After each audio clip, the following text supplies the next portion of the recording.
High বন্ধুরা, আমি সুকন্যা। আজকেও চলে এসেছি তোমাদের কাছে একটা রেসিপি শেয়ার করতে। আলু কুমড়োর চচ্চড়ি, মাছের মাথা দিয়ে, আবার জেসে মাছ নয়, কাতলা মাছের মাথা দিয়ে। কড়াইয়ে তেলটা গরম হতে দেব, আর তেলটা থেকে যতক্ষণ না ধোঁয়া ছাড়ছে ততক্ষণ মাছের মাথাটা দেব না। আর মাছের মাথাটাতে খুব সুন্দর করে নুন আর হলুদ মাখিয়ে নেব। আর মাছের মাথাটা এপিট ওপিট করে খুব সুন্দর করে ব্রাউন কালার করে ভেজে নেব, যাতে মাথাটা থেকে কোনো রকম কাঁচা গন্ধ না ছাড়ে। মাছের মাথাটা অন্য একটা পাত্রে তুলে নিয়ে ওই তেলের মধ্যে কিছুটা পরিমাণ পাঁচফোড়ন আর দুটো শুকনো লঙ্কা মাঝখান থেকে চিড়ে দিয়ে দিলাম। আর মশলাটাকে একটু লালচে ব্রাউন কালার করে নেব। আর আমি প্রেশার কুকারে একটা সিটি দিয়ে নিয়েছি আলু কুমড়ো আর পুঁই শাকগুলোকে। এতে আমার রান্নাটা একটু তাড়াতাড়ি হবে আর খেতে একটু সুস্বাদু হবে, আর সময়টাও কম লাগবে। তোমরাও পারলে একটা করে সিটি দিয়ে নিও। এতে কোনো তোমাদের কুমড়ো বা আলু কোনোটাই গলবে না, সবটাই ঠিকঠাক থাকবে। এইটা দিয়ে নিয়ে আমি এইবার এক এক করে মশলা দেব। প্রথমে দিয়ে নিচ্ছি স্বাদ অনুযায়ী লবণ, তারপরে দিচ্ছি হলুদ গুঁড়ো, তারপরে দিচ্ছি লঙ্কার গুঁড়ো।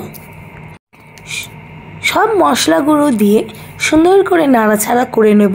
আর আমি সিটি মারার সময় কোনো জল ব্যবহার করিনি। শাক আলু কুমড়োটাকে প্রেশারে দিয়ে এক চিমটে লবণ দিয়ে নিয়েছি। নিয়েই আমার শাকটা থেকে এরকম পরিমাণ জল বেরিয়েছে। তো তোমরাও জল দেবে না, অটোমেটিক প্রেশারে দেওয়ার পর শাক থেকে একটা জল ছাড়বে, সেটাতে একটা স্টিম দেওয়া হবে। মাছের মাথাটা দিয়ে স্বাদ অনুযায়ী চিনি দিয়ে খুব সুন্দর করে নাড়াচাড়া করে নেব পুঁই শাকটাকে। তারপর একটা ঢাকনা দিয়ে কভার দিয়ে দেব। আর হ্যাঁ, আমি কোনো এখানে জলের ব্যবহার করব না ঢাকা দেওয়ার সময়, কারণ আমি অলরেডি আগে থেকেই শাকটা সিটি দিয়ে রেখেছি, সেই কারণেই। তোমরা দেখতেই পেলে ঢাকাটা খোলার পর কতটা পরিমাণ আবার জল ছেড়েছে শাকটা থেকে।